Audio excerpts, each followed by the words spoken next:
Bueno, yo voy a intentar hacer una introducción. No sé si me dará tiempo a tocar todos los temas, pero bueno, os cuento un poco como la idea que tenía yo de estructurar la introducción en base un poco al título y a los temas que me propusieron los compañeros. Pues una primera parte intentando explicar como la teoría de la revolución de Lenin, es decir, cómo Lenin llega a unas determinadas conclusiones que son originales en el seno del marxismo ruso y en el seno de la Segunda Internacional, que son una serie de estudios, de precondiciones, de conclusiones que fundamentan su estrategia. Una segunda parte intentando explicar algunos aspectos fundamentales de la concepción del partido de Lenin. Una tercera parte, por lo menos, si nos da tiempo, mencionando algunas aportaciones particulares que merecen su discusión en la actualidad, sobre todo en torno a la cuestión de la guerra, del imperialismo, de la cuestión nacional y de la cuestión colonial.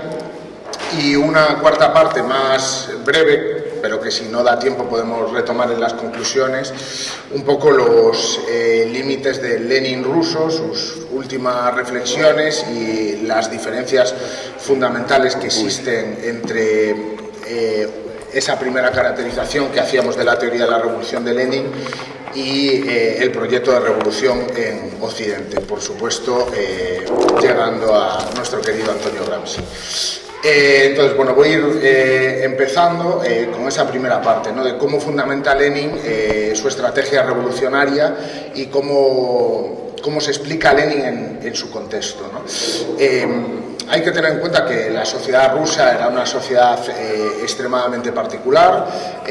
Allí donde no se había desarrollado como una superestructura análoga a la de los países capitalistas occidentales. Bueno, en ese sentido, en el lenguaje marxista clásico se diría que no hubo revolución burguesa y que, bueno, de ahí se deriva una tradición política particular, ¿no?, con la cual Lenin nace, dialoga y rompe, ¿no?, por explicarlo de alguna manera. Hay toda una gran tradición socialista, no necesariamente marxista, en Rusia, ¿no? Bueno, empieza con el intento de revolución burguesa, bueno, que es una pequeña intriga, ¿no?, los llamados decembristas rusos, ¿no?, que es un intento de la propia burguesía rusa o proto-burguesía rusa de dar un golpe de Estado y modernizar el país. Y posteriormente surge todo lo que es la tradición populista, ¿no?, que es una tradición sui generis rusa, muy fundamentada en las condiciones particulares del desarrollo de la sociedad zarista, ¿no? Paralelamente a eso surge la llamada socialdemocracia, ¿no?, que es como grupos de propaganda marxista, ¿no? El primer grupo que surge en Rusia es el Grupo de Emancipación del Trabajo, en torno a Plejánov, ¿no? Lenin es un joven revolucionario que se acerca a las tesis del Grupo del Trabajo de Plejánov. Lo que pasa es que, bueno, va progresivamente desarrollando sus propias posiciones y elaborando sus conclusiones en base al análisis que hace de la formación social rusa, ¿no? Hay un libro de Lenin que es realmente un poco complicado de leer y no diría que es una lectura amena, pero bueno, que es fundamental para entender su pensamiento y cómo traza Lenin la caracterización de la formación social rusa, que es el desarrollo del capitalismo en Rusia, donde Lenin ya arma creativamente el embrión de lo que van a ser sus tesis para la revolución en Rusia. Hay que tener en cuenta que lo hace discutiendo con las tesis de otras corrientes políticas, ¿no? La tesis populista, que era la hegemónica en el momento en el que se desarrolla el Grupo de Emancipación del Trabajo y también los primeros embriones de la socialdemocracia en Rusia, caracterizaba al país como un país feudal. con una superestructura y una estructura feudal, es decir, no era un país capitalista. Toda la tesis del populismo se basaba en que de alguna manera se podía evitar el desarrollo capitalista y llegar directamente al socialismo, ¿no? Saltándose la fase necesaria para el socialismo o el marxismo ortodoxo del desarrollo capitalista de las relaciones de producción, ¿no? En ese sentido, para los populistas, el pueblo campesino era el sujeto de la revolución, ¿no? Un campesinado que era extremadamente heterogéneo, ¿no? Porque había desde grandes terratenientes hasta pequeños y medianos propietarios, pasando por una masa jornalera, ¿no? Que en realidad pues forma parte del proletariado, ¿no? Pero para el populismo ruso, pues toda esa amalgama pues componía un sujeto social potencialmente revolucionario que era el pueblo campesino, ¿no? Para los populistas, de ahí se derivaban como una serie de métodos de lucha, fundamentalmente uno era el terrorismo individual, seguramente, bueno, conozcáis la famosa historia de Vera Sazulich, ¿no? que fue una terrorista que luego se pasó al marxismo revolucionario, ¿no? Con la cual Marx intercambia sus famosas cartas sobre la comuna campesina, ¿no? Entonces, bueno, esto hacía que los populistas tuvieran una visión conspirativa de la revolución, ¿no? Se trata como de armar como una serie de acciones puntuales, ¿no? A través de las cuales desencadenar la yaquería o la insurrección de las masas campesinas, ¿no? Por otro lado, las tesis marxistas ortodoxas, que son retomadas por los llamados economicistas, por los mencheviques y más tarde por el propio Kautsky, lo que planteaban es que Rusia, al ser un país feudal, antes de hacer la revolución socialista, tendría que pasar por una larga etapa capitalista, ¿no? Un poco la conclusión de eso era que la burguesía tiene que establecer de alguna forma un régimen constitucional, liberal constitucional, homologable a los mismos procesos que se habían dado en Europa, que eso generaría un escenario más favorable para que el proletariado se preparase para la revolución socialista, ¿no? Pero que el carácter de la revolución antizarista era burgués, ¿no? Claro, la originalidad de Lenin, que ahora, bueno, está como muy aceptada, entre otras cosas porque Lenin triunfó. Si llega a haber perdido en 1917 posiblemente no estaría tan aceptado, era que el zarismo era un régimen desigual y combinado, donde la superestructura política era zarista, superestructura entendido en un sentido amplio, no solo como los aparatos coercitivos del Estado, ¿no? Sino que eso también tenía su reflejo en el desarrollo de las relaciones sociales, pero que el capitalismo se estaba ya desarrollando en Rusia, que el capitalismo no era una fase que tenía que llegar, sino que ya estaba presente en el propio desarrollo de la formación social rusa. Entonces, para Lenin, Rusia ya forma parte del capitalismo y estas relaciones de producción se extienden y se van convirtiendo en predominantes en todos los sectores sociales, ¿no? Entonces esto es una tesis innovadora, ¿no? Porque entonces para Lenin el sujeto de la revolución antizarista ya no era la burguesía, sino era el proletariado, y eso es una de las primeras características, yo creo que originales del pensamiento de Lenin en esa polémica contra el populismo, pero también contra los sectores reformistas o economicistas de la socialdemocracia, ¿no?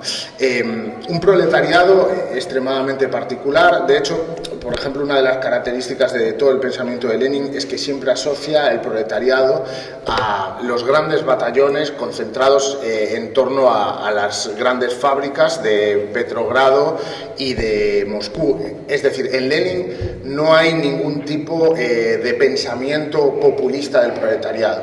Es decir, no todo el pueblo forma parte del proletariado. El proletariado es una clase específica, muy ligada a unos determinados tipos de desarrollo, fundamentalmente fabriles, ¿no? Que se concentran en dos grandes ciudades, ¿no? Bueno, la excepción ahí que hace es incorporar como a los jornaleros, ¿no? a esa concepción de proletariado, ¿no? Otra segunda característica que Lenin identifica, ¿no?, dentro de este desarrollo desigual y combinado del capitalismo ruso es la vinculación de Rusia, que históricamente había sido vista como un estado aislado de los procesos mundiales, al capitalismo mundial, ¿no? Entonces, bueno, uno de los estudios que él fundamenta y que consigue demostrar es cómo el capitalismo foráneo se conecta a Rusia de alguna manera con los procesos globales, ¿no? Sobre todo capital francés, capital inglés y capital alemán, que son los que invierten como en estas industrias que dan lugar a ese proletariado concentrado en las grandes ciudades y que va impregnando el conjunto de las relaciones sociales rusas, ¿no? Una tercera característica que Lenin identifica es que la burguesía es demasiado débil para hacer la revolución antizarista. Esto en realidad Lenin, bueno, retoma como algunas conclusiones que Marx y Engels ya habían sacado en 1848, ¿no?, que es como uno de los grandes momentos revolucionarios europeos en el siglo XIX, que la burguesía, cuando se inicia un torrente social que pone en jaque al sistema político, prefiere pactar con el viejo sistema político a llevar la revolución hasta el final. Entre otras cosas porque le tiene miedo a la nueva clase social que ha emergido, en este caso el proletariado, ¿no?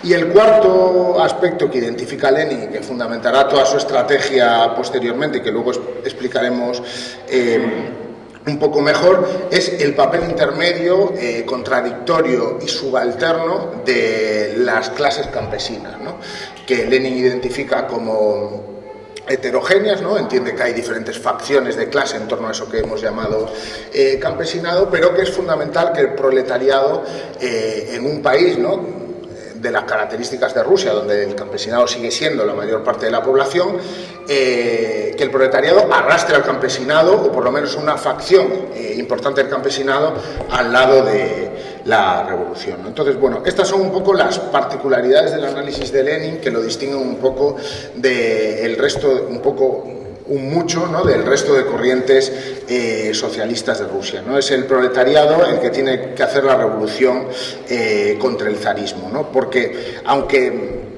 la sociedad sigue teniendo una superestructura feudal, las relaciones capitalistas se han extendido por toda la sociedad, ¿no?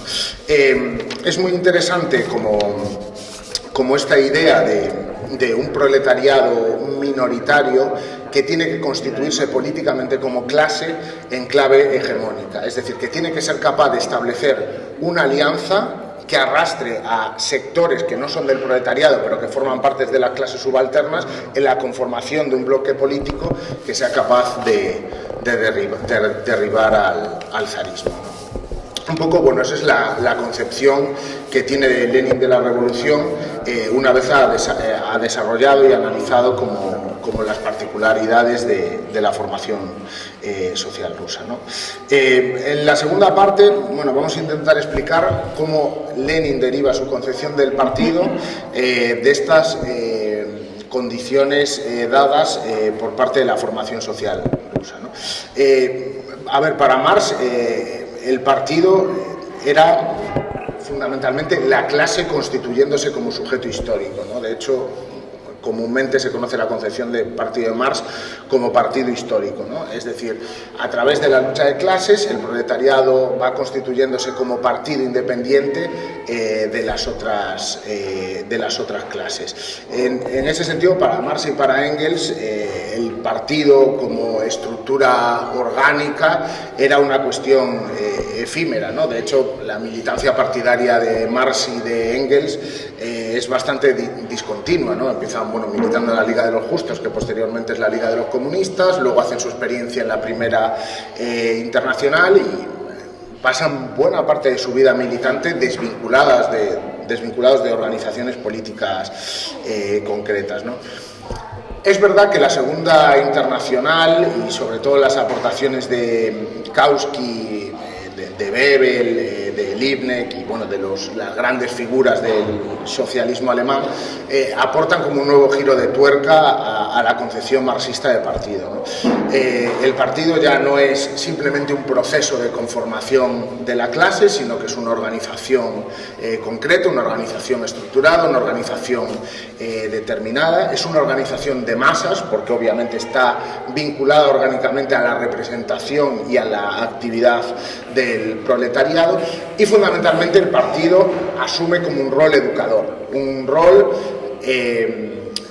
pedagógico, ¿no? de gran pedagogo sobre las clases trabajadoras, que inevitablemente por las propias contradicciones del capitalismo se verían abocadas a luchar por el socialismo, ¿no? Estas ideas son recogidas también por Lenin.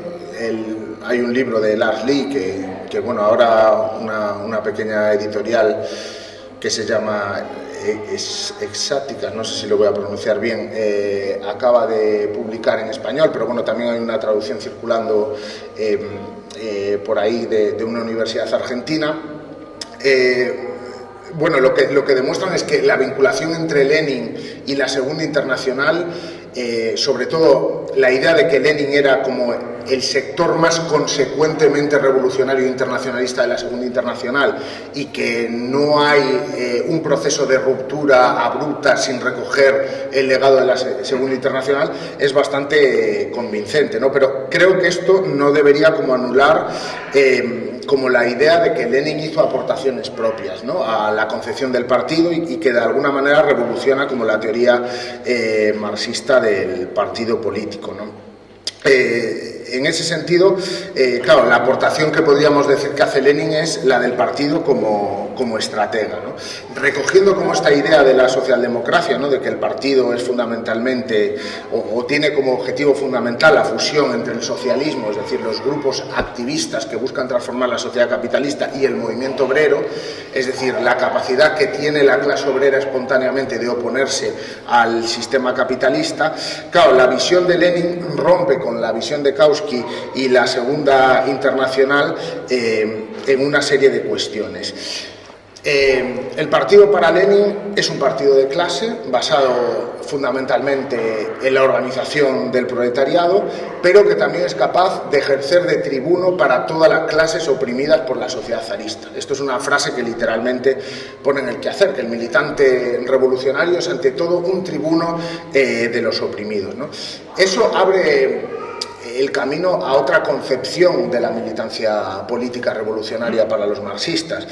El militante marxista no es simplemente un militante obrerista de fábrica, sindical, es un militante político que tiene como objetivo derribar el régimen político existente, aglutinando en torno al proletariado a todos estos sectores oprimidos y subalternos, ¿no? Eso obviamente implica para Lenin una visión particular de los métodos del partido, ¿no? Porque el partido en realidad para Lenin es el embrión de un contraestado.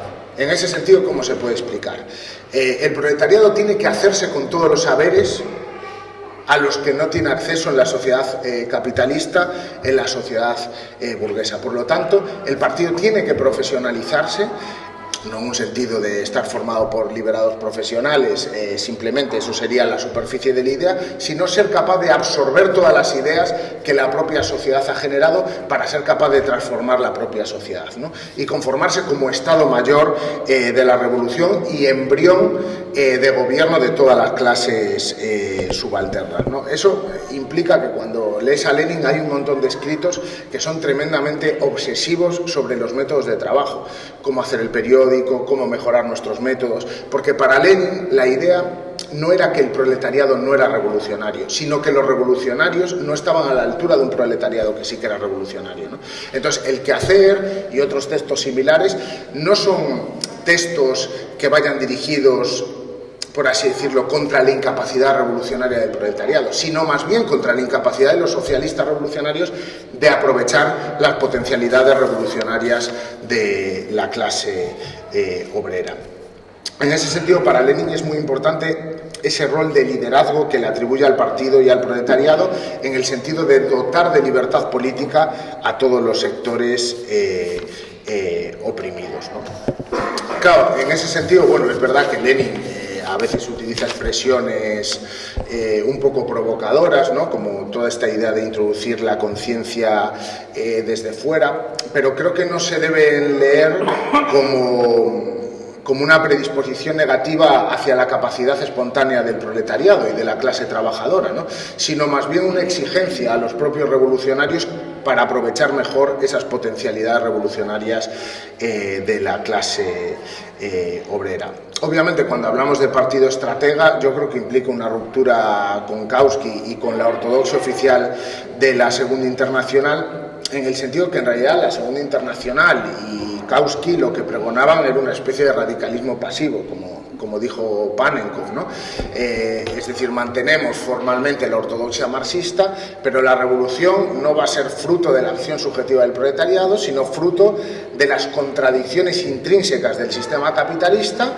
El sistema capitalista de alguna forma se derrumbará y el proletariado lo que tiene que estar es listo para recoger como ese vacío que va a generar la crisis del capitalismo, ¿no? Eso en realidad esconde una concepción profundamente gradualista y acumulativa de la revolución, es decir, el proletariado va acumulando fuerzas crónicamente a lo largo del desarrollo histórico, pero claro, lo que impide es entender cómo la subjetividad organizada es un desencadenante de la crisis revolucionaria. Y de hecho, por ejemplo, el concepto de partido de Lenin yo creo que solo se puede entender si lo ligamos a su concepto de crisis revolucionaria, ¿no? Es decir, cuando todas las relaciones sociales de dominación se ponen en cuestión tanto por una crisis como por la acción consciente del proletariado y la incapacidad de las clases dominantes para gobernar, ¿no? Entonces, en ese sentido, yo creo que es importante que nos quedemos con esta idea, ¿no? Que la estrategia de fusión de Lenin entre el socialismo y el movimiento obrero para dar lugar a un movimiento revolucionario se basaba en ese concepto de crisis, ¿no? Para el cual los revolucionarios se preparaban, pero en el cual los revolucionarios eran también un actor de su resolución en un sentido u otro, ¿no? En ese sentido, cuando leemos a Lenin, y bueno, vamos viendo como toda una cronología de sus escritos desde principios del siglo XX hasta su muerte, ¿no? Lo que vemos es una concepción extremadamente flexible de la organización política, ¿no? Lejos de la idea que nos ha transmitido luego posteriormente el estalinismo, ¿no? Bueno, cierto trotskismo, ¿no? También, que vende como toda la trayectoria del partido bolchevique como una especie de epopeya, ¿no? De Lenin y sus amigos se reunieron y por su firmeza ideológica fueron capaces de tomar el poder en 1917, superando todas las adversidades, un relato que en realidad se aproxima más a la Odisea que a un relato articulado desde el materialismo histórico, ¿no? Lo que vemos es como Lenin, en base a esos principios, tiene una concepción extremadamente firme y a la vez flexible de la organización política, ¿no?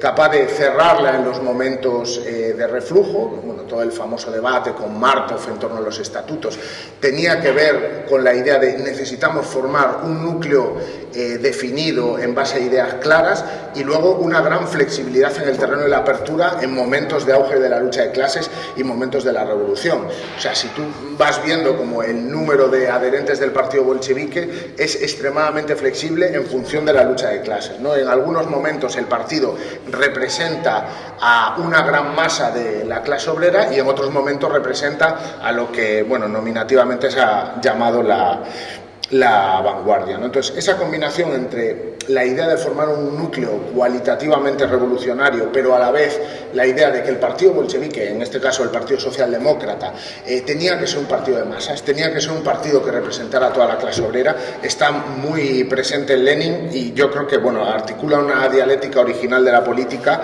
sobre la cual podemos pensar mucho hoy, ¿no? Pero claro, toda esa concepción como hegemonista, que combina cierre con apertura, no daba lugar a un partido que solo se dirigiera al proletariado. Eso es una de las particularidades del pensamiento de Lenin que yo creo que son más interesantes y que yo creo que nos ayudan a entender cómo esa relación viva que había entre clase y partido en el caso de Lenin. El objetivo de Lenin era que el proletariado ruso fuera capaz de dirigir y vincularse a todas las clases oprimidas, ¿no? En ese sentido, le comentaba antes al compañero que Lenin en un determinado momento se planteó incluso sacar un periódico para las sectas oprimidas por la Iglesia Ortodoxa rusa. Es decir, era extremadamente flexible porque entendía que había una superestructura que oprimía a la mayoría de la población y que solo el proletariado podía resolver la revolución antizarista, ¿no? En ese sentido, no tenía ningún tipo de problema en intervenir como en las estructuras institucionales a través de las cuales el zarismo intentaba involucrar de una forma bastante ruinosa a la clase obrera en la gobernabilidad política. Los famosos sindicatos Zubatov, ¿no? En un determinado momento, un jefe de la policía zarista se dedica a crear sindicatos obreros, ¿no? Que son capaces como de agrupar a los sectores más atrasados de la clase obrera. ¿Cuál es la apuesta de Lenin? Vamos a intervenir en los sindicatos Zubatov. O incluso, bueno, el partido bolchevique llega a gestionar todo un sistema de seguros que inventa el zarismo en 1913, ¿no? Con la idea de vincularse a la clase obrera. Es decir, lejos de ser una secta, un partido cerrado que se situaba en una posición de espera con respecto a la llegada de la clase obrera, el bolchevismo es un partido extremadamente activo a la hora de organizar a la clase trabajadora desde todos los ámbitos y también de vincular a la clase trabajadora a los otros sectores subalternos, ¿no? Bueno, en ese sentido, para irnos quedando con alguna idea clave, en mi opinión, la gran revolución en el terreno del partido de Lenin es la concepción de partido estratega, su relación dialéctica con la clase, ¿no?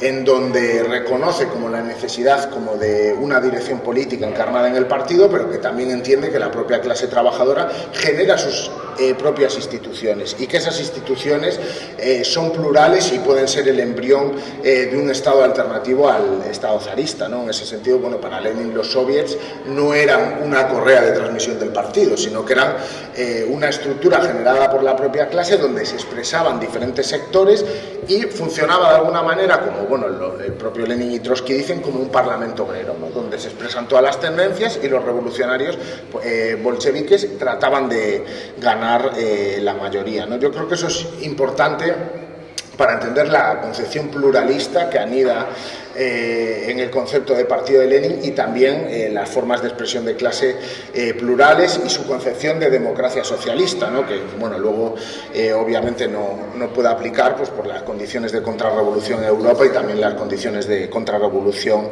a nivel interno, ¿no? En conclusión, yo creo que lo más interesante en este terreno es entender que la concepción de partido de Lenin va ligada a una concepción de autonomía y primacía de lo político, es decir, que las relaciones sociales existentes no dan lugar automáticamente a fuerzas políticas, sino que a través de la construcción partidaria vas creando un campo propio y una fuerza política capaz de intervenir en esas relaciones sociales para disputar el poder del Estado e iniciar la transición social, la transición al socialismo, ¿no? No es que no existan relaciones sociales determinadas, que es obviamente que existen relaciones determinadas, pero es partir de ellas para generar una fuerza política que se resuelva en la lucha, ¿no? En ese sentido hay una concepción de lo político, yo creo que cualitativamente diferente a la de Kautsky, ¿no? Mucho más basada en esa espera de que las contradicciones propias del capitalismo resolverán la lucha de clases, ¿no? Bueno, en ese sentido acabamos aquí esta segunda parte sobre la cuestión del partido y vamos a una tercera parte intentando como mencionar algunos conceptos que pueden ser útiles para la discusión, ¿no? Toda esta visión de la revolución de Lenin y del partido de Lenin, a pesar de que hayamos enfatizado mucho las características rusas, siempre estuvieron ligadas para él a la cuestión del internacionalismo, ¿no? Intentamos explicar antes como para Lenin, Rusia ya estaba conectada a los procesos de desarrollo del capitalismo global. Lenin emprende una dura discusión también con Kautsky en torno a la idea del superimperialismo, ¿no? Que el sistema capitalista se había desarrollado como un sistema mundial que de alguna manera liquidaba las contradicciones entre los diferentes países. Lenin hace mucho hincapié en la idea del imperialismo, es decir, que existen países beneficiarios del sistema capitalista y otros que son perjudicados, que existen países oprimidos y países opresores dentro de la relación estructural que plantea el capitalismo, y que esa idea de imperialismo también tenía repercusiones políticas, ¿no? En ese sentido, Lenin deriva de la idea del imperialismo la idea de la aristocracia obrera, es decir, la idea de que hay un sector social dentro de la clase trabajadora, y de hecho usa literalmente esta palabra, a la que la burguesía soborna para mantener la estabilidad política de los regímenes imperialistas, ¿no? Y que de alguna manera eso genera como dificultades en los países del centro capitalista que en otros países no existen, ¿no? El ejemplo que pone Lenin permanentemente es el ejemplo de un sector de la clase obrera británica comprada por la burguesía a través del expolio de las colonias, ¿no? Que retoma un poco esa idea de Marx y de la relación entre Gran Bretaña e Irlanda, ¿no? En ese sentido, bueno, yo creo que es una idea que merece la pena discutir hoy en este contexto, ¿no? Donde, bueno, algunos teóricos marxistas pensaron que el imperialismo había desaparecido, dando lugar a un capitalismo liso que se extiende de forma homogénea por todo el mundo, y lo que estamos viendo es totalmente lo contrario, ¿no? Un recrudecimiento del rol del Estado-nación, un aumento de las contradicciones interimperialistas y la vuelta, en realidad, a formas de disputa entre estados en lógica de hegemonía de la forma más brutal posible, ¿no? Otra cuestión que yo creo que es muy importante es la posición de la cuestión nacional en Lenin, ¿no? Y que, bueno, más aquí en Cataluña tiene y en el Estado español una importancia clave. Bueno, Lenin polemiza en ese sentido, bueno, pues con Rosa Luxemburgo, por ejemplo, que consideraba la cuestión nacional más bien un engorro y un producto de otro tipo de desarrollos que poco tenían que ver con el socialismo. También polemiza con el austromarxismo, ¿no? Que defiende como la autonomía cultural. Lenin defiende el derecho de autodeterminación de los pueblos, ¿no? Yo creo que eso tiene mucho que ver también con su concepción de hegemonía, que luego posteriormente será desarrollada por Gramsci, ¿no? Pero que en el caso de Lenin tiene un aporte particular en el terreno nacional, ¿no? En el sentido de que, bueno, Lenin está en el imperio zarista, que era un mosaico de pueblos oprimidos por el zarismo, y entiende que no puede haber una revolución que no integre a los pueblos oprimidos dentro de ese bloque histórico revolucionario. Entonces, para Lenin un poco la fórmula es defender el derecho a la autodeterminación, que implica el derecho a la independencia de los propios pueblos, ¿no? Y yo creo que es también muy importante cómo lo entiende dentro de ese proceso de desarrollo desigual del capitalismo, ¿no? Que el capitalismo nunca llega a ser como una especie de mesa lisa, ¿no? Sino que tiene contradicciones políticas propias que van más allá de la contradicción de clase, porque el capitalismo necesita una superestructura política para la dominación, ¿no? Entonces, en ese sentido, el pensamiento de Lenin yo creo que es muy rico y muy complejo, ¿no? Y para ir acabando ya, bueno, esto lo dejo así un poco para reflexión y debate. A ver, yo pienso que uno de los límites de intentar repetir automáticamente Lenin es no hacer un análisis de las formaciones sociales occidentales en las que nos movemos. Una de las características fundamentales del contexto en el que se mueve Lenin es que el proletariado ruso era inintegrable dentro del sistema zarista. O sea, no existía el problema de la integración del proletariado en la gobernabilidad capitalista rusa. No existían como estructuras intermedias formas de dominación ideológica obviamente el proletariado no era un todo homogéneo, no era socialista de nacimiento, pero el zarismo no tenía esa capacidad de integrar, que es luego lo que Gramsci posteriormente estudia como hegemonía, al proletariado en la propia gobernabilidad y estabilización de las sociedades capitalistas, ¿no? Entonces yo creo que ahí hay una diferencia cualitativa, ¿no?, en torno a la cual nosotros debemos pensar las dificultades de la revolución hoy en Occidente, ¿no?, en sociedades parlamentarizadas, ¿no?, donde el Parlamento es la fuente de legitimidad, a pesar de que haya mucha desafección política, ¿no?, pero sigue siendo la fuente de legitimidad del poder político. El hecho de que la sociedad esté vertebrada políticamente, es decir, que haya canales de participación, aunque sean todo mentira para las masas, en la esfera pública, ¿no?, que es algo que, por ejemplo, en Rusia no existía y que facilitaba mucho la aparición de situaciones de doble poder, ¿no?, los soviets versus el Estado zarista. La inexistencia en Rusia de una sociedad civil, que eso, bueno, luego Gramsci lo explica con mucha claridad, ¿no?, de una sociedad civil densa, que sirva como casamatas a la burguesía, ¿no?, porque divide a la clase trabajadora, le quita su identidad y es capaz de, a la vez, de integrar algunos sectores, no solo cultural, sino también materialmente, en la vida social de la burguesía, ampliando los contornos del Estado y llevándolo a todos los rincones de la sociedad. Claro, esto es un poco la diferencia y la obligación que tenemos los marxistas revolucionarios de pensar cómo hacer la revolución en estas condiciones, ¿no? De hecho, yo creo que es muy interesante leer al último Lenin, ¿no?, el Lenin que ya ha fundado la Tercera Internacional, y que él ya empieza como a reflexionar sobre todos estos problemas de la revolución en Occidente, ¿no? En realidad, la enfermedad infantil del izquierdismo en el comunismo, que por desgracia es un libro muy mal utilizado por el reformismo, porque lo emplea como para intentar aplastar todo intento de repensar y rehacer la hipótesis revolucionaria, y bueno, sobre todo para justificar su gestión del capitalismo, básicamente, ¿no?, en el caso de los partidos comunistas y derivados, ¿no? Pero es un libro que en realidad intenta como pensar como las dificultades que tienen las organizaciones revolucionarias para avanzar en la clase obrera en Occidente. ¿Por qué? Por la pervivencia de organizaciones que están integradas en los aparatos estatales, como por ejemplo los sindicatos o los grandes partidos reformistas, ¿no? Entonces, y los parlamentos, ¿no? Entonces, la pregunta que se hace Lenin es cómo podemos iniciar una guerra posicional que nos permita como ir avanzando posiciones en un tipo de sociedad cualitativamente diferente a la rusa, ¿no? O las últimas aportaciones de Lenin sobre el frente único y la necesidad como de modificar las conciencias de sectores de la clase trabajadora que no se habían pasado a la revolución a través de la acción política común, ¿no? Intentando entender que la conciencia no es no tiene una concepción estanca en donde todo el mundo se divide entre los que son orgánicamente revolucionarios y orgánicamente reformistas, ¿no?, sino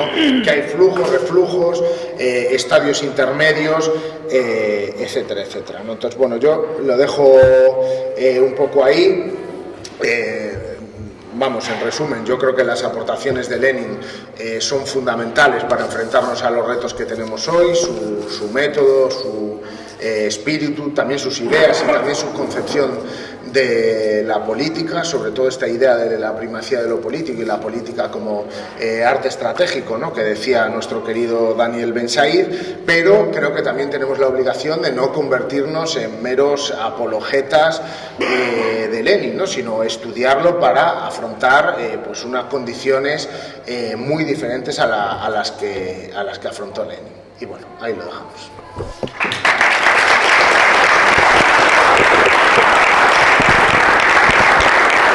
Gracias, Bryce.